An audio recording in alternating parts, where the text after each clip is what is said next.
ನಮಸ್ತೆ ಸ್ನೇಹಿತರೆ. ಬೆಳಗ್ಗೆ ಎದ್ದ ತಕ್ಷಣ ರಂಗೋಲಿ ಬಿಡ್ತಾಯಿದ್ರು ನಮ್ಮ ಮನೆಯವರು.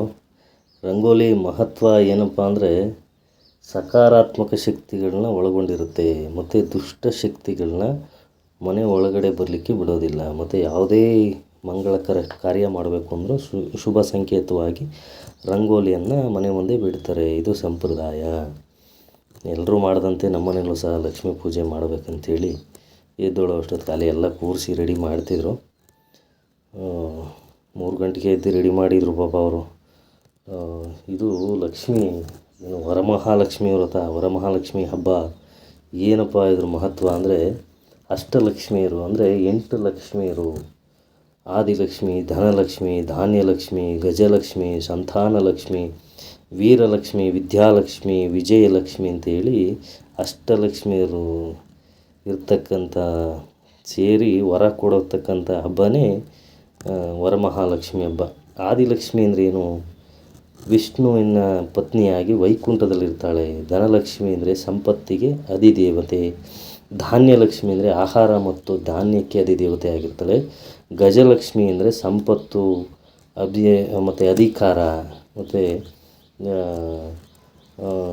ಇದಕ್ಕೆಲ್ಲ ಅರ್ಹಳಾಗಿರ್ತಾಳೆ ಅವಳು. ಸಂತಾನಲಕ್ಷ್ಮಿ ಮಕ್ಕಳು ಭಾಗ್ಯ ಕರುಣಿಸ್ತಾಳಲ್ಲ ಅವಳೆ. ವೀರಲಕ್ಷ್ಮಿ ಧೈರ್ಯ, ಶಕ್ತಿ ಇವರು ಸಂಕೇತ. ವಿಜಯಲಕ್ಷ್ಮಿ ಜ್ಞಾನ, ವಿದ್ಯೆ, ಸರಸ್ವತಿಗೆ ಸಮಾನರಾದವಳು. ವಿಜಯಲಕ್ಷ್ಮಿ ಅಂದರೆ ಯಶಸ್ಸು ಯಾವುದೇ ವಿಚಾರದಲ್ಲಿ ಯಶಸ್ಸು ಸಿಗಬೇಕು ಅಂದರೆ ವಿಜಯಲಕ್ಷ್ಮಿ. ಈ ಅಷ್ಟಲಕ್ಷ್ಮಿಯರು 8 ಲಕ್ಷ್ಮಿಯರು ಸಿಗೋದು ಒಂದು ದಿವಸದಲ್ಲಿ ಪೂಜೆ ಮಾಡಿದಾಗ ಆ ವರವನ್ನು ದಯಪಾಲಿಸ್ತಾಳೆ ಅಂತ ಹೇಳಿ.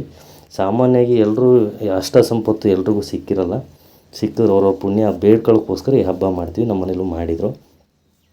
ಸೊ ಪ್ರತಿ ಹಬ್ಬದ ದಿವಸ ನೋಡಿ ನಾವು ಪೂಜೆ ಮಾಡ್ತೀವಿ. ಕೆಲವರು ವರ್ಷಕ್ಕೆ ಒಂದು ಸಲ ಮಾಡ್ತಾರೆ, ಕೆಲವರು ಒಕ್ಕಣೆ ಮಾಡಿ ರಾಶಿ ಧಾನ್ಯ ಮನೆ ಒಳಗಡೆ ಹಾಕಬೇಕಾದ್ರೆ ಮಾತ್ರ ಮಾಡ್ತಾರೆ. ಬಟ್ ನಮ್ಮಲ್ಲಿ ಕಾಲದಿಂದ ಪ್ರತೀತಿ ಇರೋದು, ನಡೆಸ್ಕೊಂಬಂದಿರೋದು ಈ ಥರ. ಪ್ರತಿ ಹಬ್ಬದ ದಿವಸನೂ ಮುನಿಯಪ್ಪನ ಪೂಜೆ ಮಾಡಲೇಬೇಕು. ಅವ್ರಿಗೇನು ಮನೇಲಿ ಸಿಹಿ ಮಾಡ್ತಿರೋ ಅದು ಎಡೆಗೆ ಕೊಡಲೇಬೇಕು. ಸೊ ನೋಡಿ, ಇದು ನಮ್ಮ ಮುನಿಯಪ್ಪನ ಗುಡಿ. ಇದು ಎಲ್ಲ ಸ್ವಚ್ಛ ಮಾಡೋಗಿದೆ.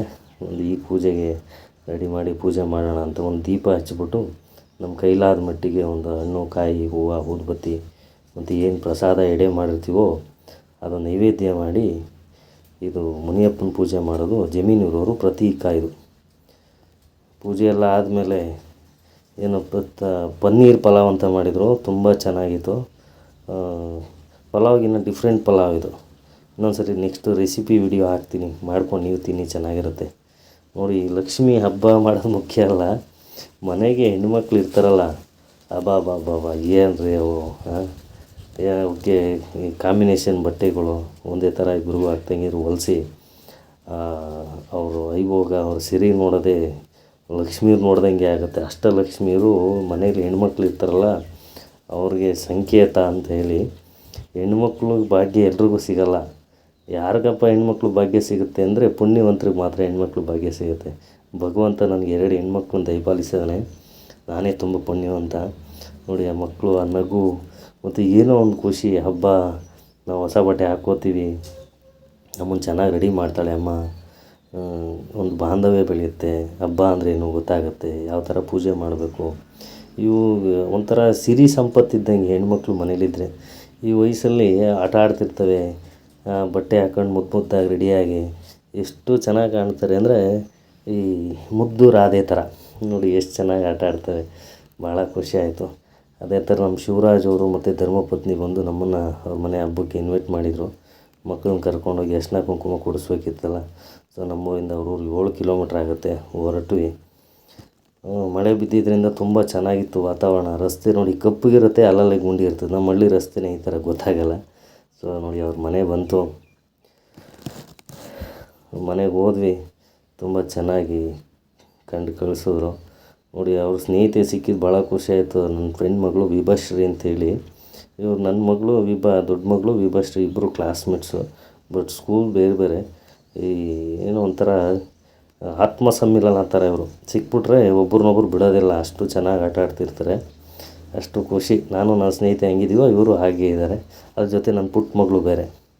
ಸೊ ಅಲ್ಲಿಂದ ಸಂಜೆ ಬಂದು ನೋಡಿ, ಕೆಂಪು ನೀರು ಮಾಡಿಟ್ಟಿದ್ದಾರಲ್ಲ, ಇದು ರತ್ನೀರು ಅಂತ ಹೇಳ್ತೀವಿ. ದೇವರಿಗೆ ದೃಷ್ಟಿ ತೆಗೆದು ಲಾಸ್ಟಿಗೆ ಆಚೆ ಬಿಟ್ಬಿಟ್ಟು ವಿಸರ್ಜನೆ ಮಾಡೋದೇ ರಥ ನೀರು. ಎಲ್ಲ ಮುಗಿಸಿ ಸಂಜೆ ಆಲ್ರೆಡಿ ನಾನು ಮನೆಗೆ ಬಂದಾಗ ನೋಡಿ ಇದು ಸೋಲಾರ್ ಪಂಪ್ ಸೆಟ್ಟು ಪೂರ್ತಿ ಸೆಟ್ಟು ತೊಗೊಂಬಂದು ಇಳಿಸಿದ್ರು. ತಮಿಳ್ನಾಡಿಂದ ಬಂದಿರೋದು ಇದು ಆ್ಯಕ್ಚುಲಿ. ಇದು KB ಸಪ್ಲೈ ಪಂಪ್ ಸೆಟ್ ಇರೋ ರೈತರಿಗೆ ಯಾರಿಗೆ ಸಪ್ಲೈ ಇರಲ್ವೋ, ಅಂದರೆ TC ಕೊಡೋಕ್ಕೆ ದೂರ ಇದ್ದಂಥ ಪರಿಸ್ಥಿತಿಯಲ್ಲಿ TCಗೆ ಅಪ್ಲೈ ಮಾಡಿ 3-4 ವರ್ಷ ಆಗಿರೋರಿಗೆ ಸೋಲಾರ್ ಪ್ರೊವೈಡ್ ಮಾಡ್ತಾಯಿದ್ದಾರೆ. ನಾವೇನು TC ಕಟ್ಟಿದ್ವೋ ಅಷ್ಟೇ ದುಡ್ಡು ಇರುತ್ತೆ. ಸೊ ಇನ್ಸ್ಟಾಲೇಷನ್ ಬಂದಾಗ ಯಾವ ರೀತಿ ಇನ್ಸ್ಟಾಲೇಷನ್ ಆಯಿತು ಮತ್ತು ಯಾವ ಪ್ರಮಾಣದಲ್ಲಿ ನೀರು ಬರುತ್ತೆ, ಇದು ಕ್ವಾಲಿಟಿ ಏನು ಎಲ್ಲ ನಿಮಗೆ ತಿಳಿಸ್ತೀನಿ. ಇದು ಹಬ್ಬದ ದಿವಸನೇ ಬಂದು ನನಗೆ ಡೆಲಿವರಿ ಕೊಟ್ಟಿದ್ದು ಭಾಳ ಖುಷಿ ಆಯಿತು. ಸೊ ನಮ್ಮ ಕೆಲಸ ನಾವು ಮಾಡಿಕೊಟ್ಟಾಗ ಅವರು ಬಂದು ಇನ್ಸ್ಟಾಲೇಷನ್ ಮಾಡಿ ಅನುಕೂಲ ಮಾಡಿಕೊಡ್ತಾರೆ. ಸೊ ಇವತ್ತಿನ ಕಾರ್ಯಕ್ರಮ ಇಷ್ಟು. ಧನ್ಯವಾದ. Thank you. ನೆಕ್ಸ್ಟ್ ವಿಡಿಯೋದಲ್ಲಿ ಸಿಗೋಣ.